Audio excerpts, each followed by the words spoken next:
Welcome everyone to our latest edition of Waterside Chats. We've picked a perfect day to talk about getting your boats ready because it snowed today.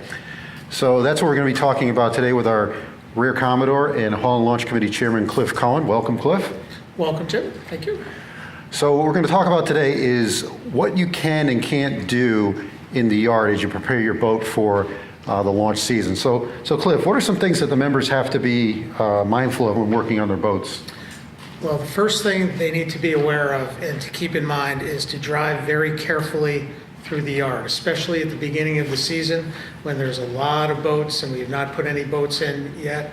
It's very, very tight in there, so you need to be careful to when you move through the yard with your vehicle and to also not block traffic.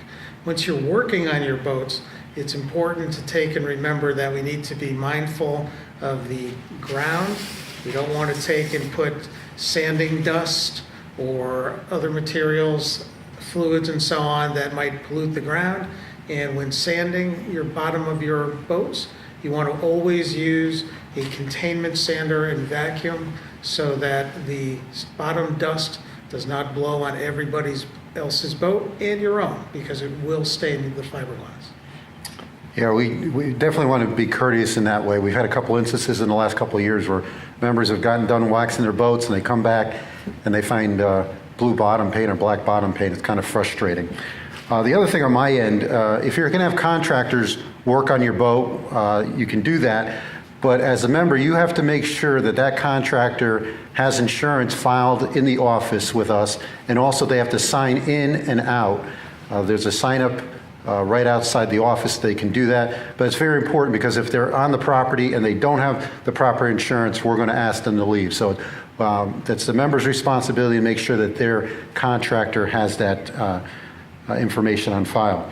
Also, with the shrink wrap coming off, we're going to have a dumpster once again, so you can throw your shrink wrap and other debris in there so you can take care of that stuff as well. So with that being said, Cliff, when is the first launch date this year? The first launch is scheduled for April 3rd.